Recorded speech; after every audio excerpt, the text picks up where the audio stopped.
नमस्कार दोस्तों, स्वागत है आपका हमारे यूट्यूब चैनल ओनली ईबीएस में।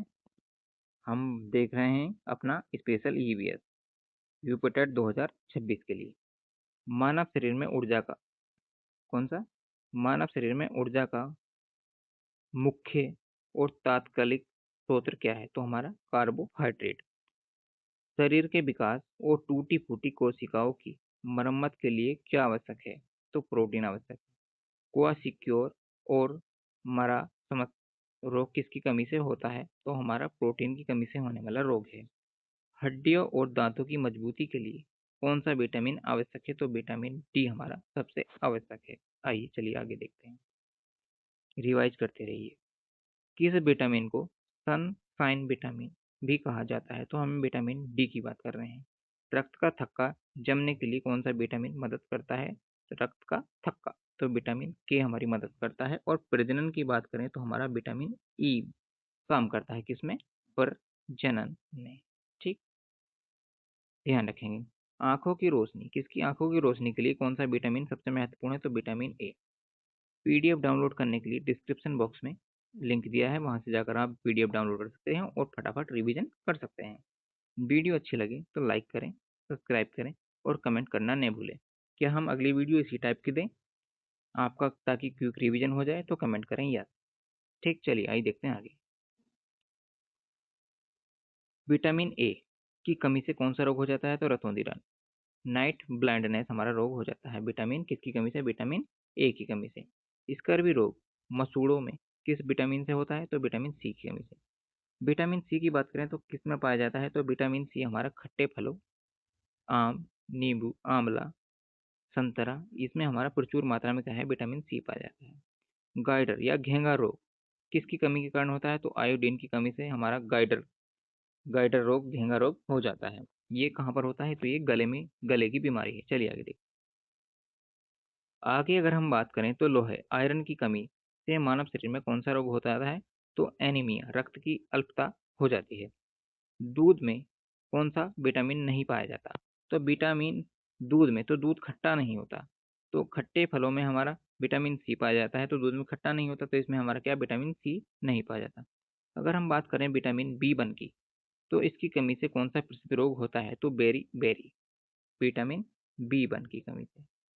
ठीक, बी की कमी से नहीं, विटामिन बी वन की कमी से हमारा बेरी बेरी रोग हो जाता है। और जल में घुलनशील विटामिन कौन से हैं? तो बी और सी। बी और सी हमारा विटामिन, ये किसमें? हमारा जल की बात करें और इनको छोड़ दें, बाकी सब बचेंगे कौन से? हमारा ए और डी, ई और के, ये सब हमारे किसमें? वसा में घुलनशील विटामिन हैं। आइए देखते हैं आगे। ये देखिए वही क्वेश्चन रिपीट हो गया। वसा में घुलनशील विटामिन कौन से हैं? तो ए, डी, ई, के, ये हमारे किसमें? वसा में घुलनशील विटामिन है। किस विटामिन को हार्मोन विटामिन भी कहा जाता है? तो हम विटामिन डी की बात कर रहे हैं यहाँ पर, जो कि हमारा सूर्य से प्राप्त विटामिन है। मानव शरीर का लगभग कितना परसेंट जल से बनता है? तो 60 से 70% की बात करें और एक्यूरेट बात करें तो हम लगभग हमारा अप्रोक्स की बात करते हैं, तो 70% भाग जो है हमारा वो जल से बना है। हड्डियों के निर्माण के लिए कैल्शियम के साथ कौन सा तत्व आवश्यक है? तो हमारा फास्फोरस। फास्फोरस और कैल्शियम ये दो ऐसे पदार्थ हैं जो हड्डी निर्माण में बहुत ही महत्वपूर्ण भूमिका भूमिका निभाते हैं। चलिए आगे देखते हैं। आगे अगर हम बात करें तो शहद, मुख्य रूप से कौन सी शर्करा पाई जाती है? शहद में कौन सी शर्करा पाई जाती है? तो फ्रक्टोज पाया जाता है। दूषित जल पीने से टाइफाइड रोग किसके कारण होता है? तो साल्मोनेला टाइफी जीवाणु, मतलब बैक्टीरिया के कारण। कौन सा? साल्मोनेला। ठीक है। और जो हैजा रोग है वो किस जीवाणु के कारण फैलता है? तो विब्रियो कालेरियो कालेरी। कौन सा? विब्रियो कालेरी। ठीक है, चलिए आगे देखते हैं।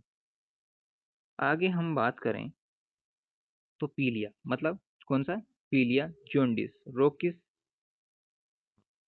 शरीर को प्रभावित करता है? शरीर के किस अंग को प्रभावित करता है? तो हमारा यकृत या मतलब लीवर को प्रभावित करता है। अगर हम बात करें अमीबा पेचिस किस संक्रमण से होती है? तो एंटी अमीबा हिस्टोलिटिका। हिस्टोलिटिका, इससे हमारा अमीबा क्या आंसर? अमीबा डायनेस्टेंट्री जो है हमारा रोग इससे हो जाता है। जल में आर्सेनिक, आर्सेनिक की अधिकता के कारण कौन सा होता है? ब्लैक फुट रोग हो जाता है, याद रखेंगे। आर्सेनिक की अधिकता के कारण हमारा ब्लैक फुट रोग हो जाता है। पेयजल में नाइट्रेट की अधिकता से हमारा ब्लू बेबी सिंड्रोम नामक रोग हो जाता है। ठीक है, चलिए आगे। आगे अगर हम बात करते हैं पेयजल में फ्लोराइड की कमी से क्या समस्या आ सकती है। फ्लोराइड की कमी से तो दांतों का क्षरण हो जाता है फ्लोराइड की कमी से। ठीक है, प्रदूषित जल में ऑक्सीजन की कमी को किससे टेस्ट किया जाता है, तो बीओडी कहते हैं शॉर्ट में, मतलब फुल फॉर्म होती है बायोकेमिकल ऑक्सीजन डिमांड। ये हमारा बीओडी होता है, जिससे हम जल में ऑक्सीजन की मात्रा को मापते हैं।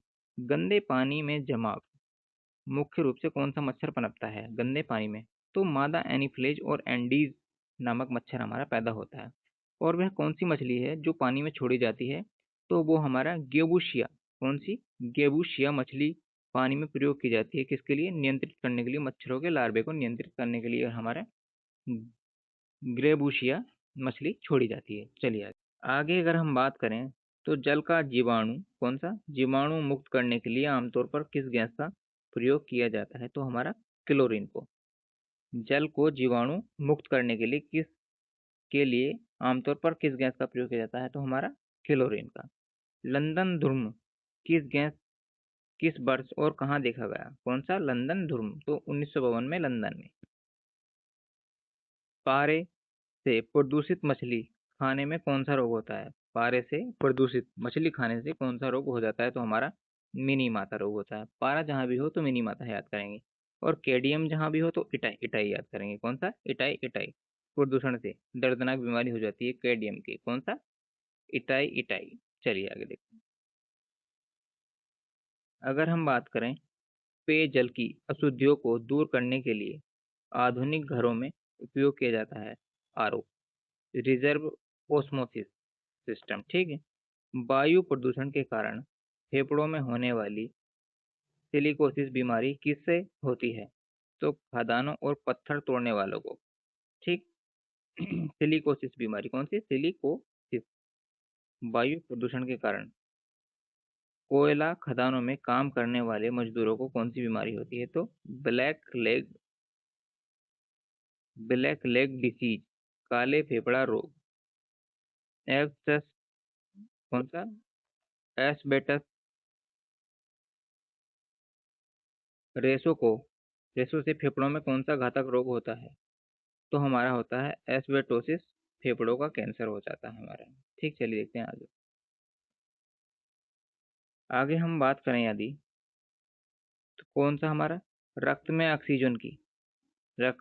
ऑक्सीजन ले जाने की क्षमता कौन सी जहरीली गैस सबसे तेज काम करती है, तो हमारा कार्बन मोनोऑक्साइड ये हमारी काम करती है। रक्त में सबसे ज्यादा, मतलब जब रक्त में ऑक्सीजन जाता है तो उसके साथ साथ हमारा कार्बन मोनोऑक्साइड जाती है। कार्बन मोनोऑक्साइड को किस नाम से जाना जाता है, तो दम घोटू गैस, साइलेंट किलर। हवा में मौजूद पीएम 2.5 और PM10 में पीएम का पूर्ण रूप क्या है, तो पार्टिकुलेटर मैटर।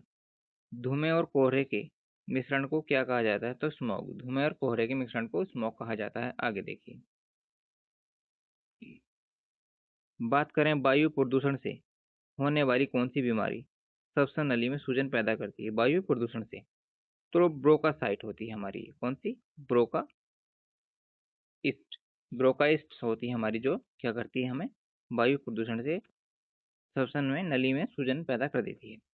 अत्यधिक वायु प्रदूषण से बच्चों में कौन सा सामान्य क्रोनिक रोग हो जाता है, क्रोनिक रोग बढ़ जाता है, तो अस्थमा। वाहनों के धुएं में मौजूद या धुएं से विषैला तत्व जो मस्तिष्क और तंत्रिका तंत्र को क्या कर देता है, नुकसान पहुंचाता है, नष्ट कर देता है। उसको क्या बोलते हैं? लेड, सीसा बोलते हैं उसको। कौन सा प्रदूषक ओजोन परत को नुकसान पहुंचाता है और त्वचा कैंसर का कारण बनता है, तो क्लोरोफ्लोरोकार्बन, CFC। ठीक, आगे देखिए। अगर हम बात करें अम्लीय वर्षा के कारण त्वचा पर जलन पैदा होने वाले मुख्य घटक कौन से हैं, तो सल्फ्यूरिक अम्ल। अम्लीय वर्षा के कारण त्वचा पर जलन पैदा करने वाले मुख्य घटक कौन से हैं, तो हमारे सल्फ्यूरिक अम्ल है। घरों के अंदर लकड़ी कोयला जलने से कौन सा मुख्य प्रदूषक निकलता है, तो PM2.5 और कार्बन मोनोऑक्साइड, मतलब CO2 की बात कर रहे हैं।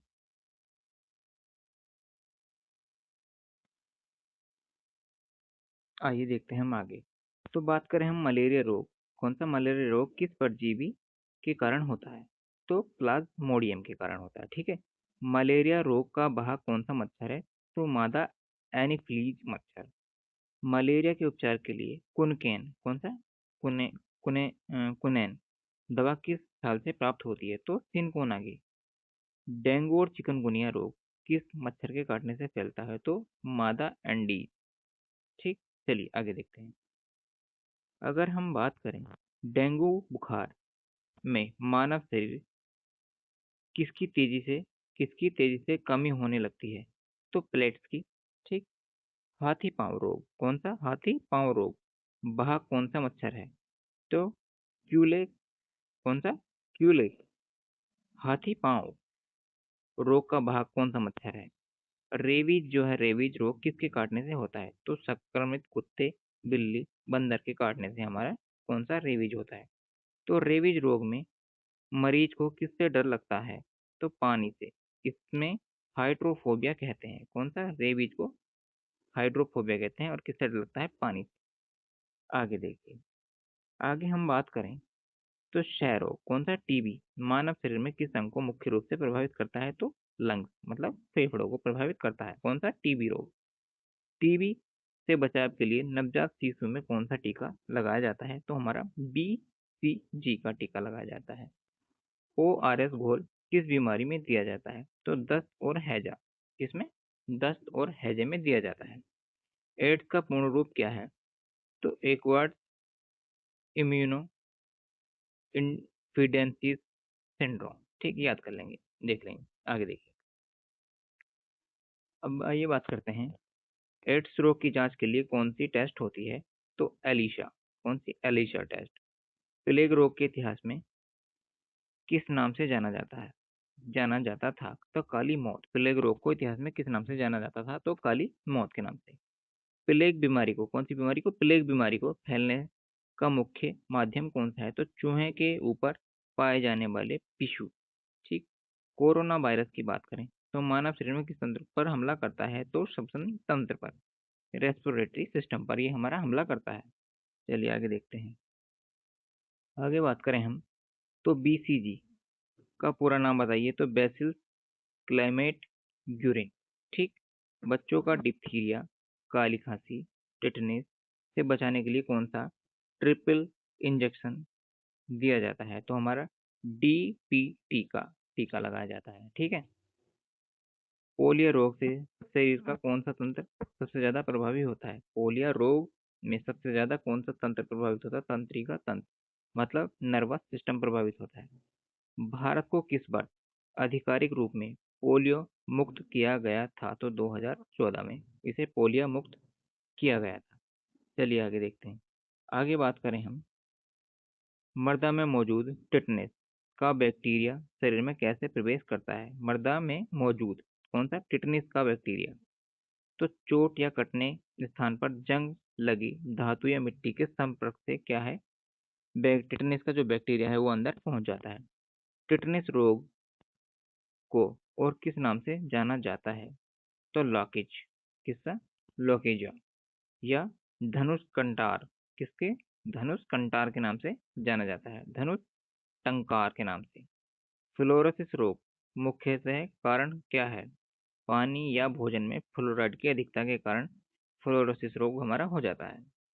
तो कीटनाशक DDT अत्यधिक प्रयोग में खाद्य श्रृंखला में उसकी सांद्रता क्या कहलाती है? तो जैव आवर्धन कहलाती है, बायो मैग्नीफिशेंस। ठीक। चलिए आगे बात करते हैं। तो खेतों में काम करने वाले किसानों को अनाज के धूल कणों से कौन सी बीमारी होती है?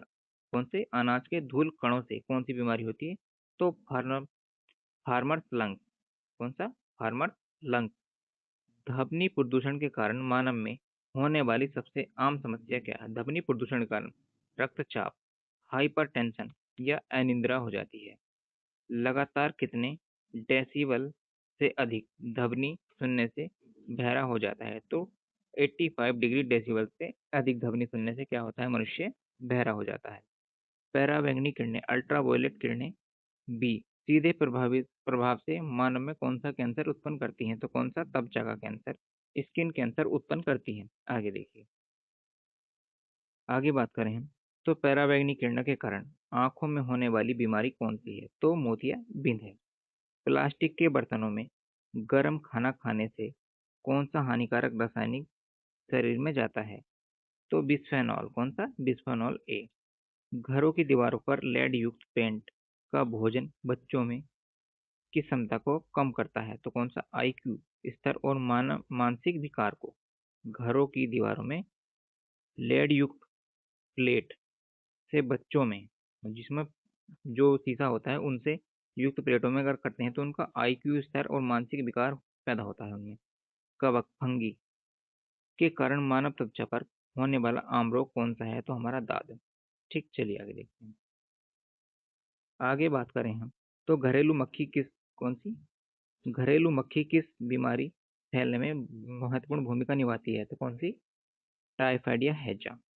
मृदा प्रदूषण के कारण फसलों के माध्यम से शरीर में पहुंचने वाली भारी धातु कौन सी है? भारी धातु किसके कारण? मृदा प्रदूषण के कारण फसलों के माध्यम से। तो लेड और आर्सेनिक है हमारा। ठीक। एक्स-रे, गामा किरणें, आयनकारी विकिरणें या कौन सा गंभीर रोग हो सकता है इनके द्वारा? एक्स-रे और गामा किरणों जैसी आयनिक विकिरणों से हमारे मानव शरीर में कौन सा रोग होता जाता है? तो ल्यूकेमिया या ब्लड कैंसर हो जाता है। ठीक। विश्व स्वास्थ्य संगठन WHO का मुख्यालय कहाँ स्थित है? तो जिनेवा स्विट्जरलैंड में इसका मुख्यालय स्थित है। आगे देखिए, अगर हम बात करें भारत में राष्ट्रीय स्वास्थ्य मिशन NHM की शुरुआत कब हुई थी? तो वर्ष 2013 में।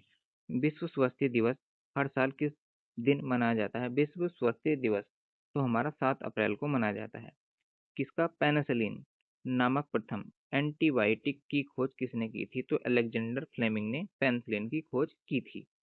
चेचक के टीके का आविष्कार किसने किया था? तो एडवर्ड जेनर ने इसका आविष्कार किया था। आगे देखिए, आगे हम बात करते हैं, तो पल्स पोलियो का अभियान कौन सा? पल्स पोलियो का अभियान भारत में किस वर्ष शुरू हुआ था? तो 1995 में हमारा पल्स पोलियो की शुरुआत हुई थी। आयुष्मान भारत योजना PMJY का मुख्य उद्देश्य क्या है? गरीब परिवारों को प्रति वर्ष 5 लाख, कितना? 5 लाख का तक का मुफ्त स्वास्थ्य बीमा देना। दूध के पाश्चुरीकरण की खोज किसने की थी? तो लुईस पाश्चर ने की थी। केंद्रीय औषधि अनुसंधान संस्था CDRI भारत में कहाँ स्थित है? तो लखनऊ के उत्तर प्रदेश में यह स्थित है। आगे देखिए, आगे हम बात करते हैं, रक्त का शुद्धिकरण शरीर के किस अंग में होता है? तो किडनी वक्र में होता है। मानव शरीर में सबसे बड़ी ग्रंथि कौन सी है? तो यकृत है। इंसुलिन हार्मोन की कमी मानव शरीर में किस रोग होता है? तो मधुमेह रोग होता है। रक्तचाप मापने के लिए किस यंत्र का प्रयोग किया जाता है? तो सिस्मोग्राफर। आगे देखिए, आगे हम बात करें, तो एक स्वस्थ मनुष्य का सामान्य रक्तचाप कितना होता है? तो 180 से 180 बटे 120 बटे 80 मिमिम हाइमीग्राम। ठीक। तो हेपेटाइटिस रोग किस शरीर के किस हिस्से पर होता है? तो यकृत में। क्लास अच्छी लगी हो तो लाइक करें, सब्सक्राइब करें और बने रहें। देख मिलते हैं कल। Thanks for watching.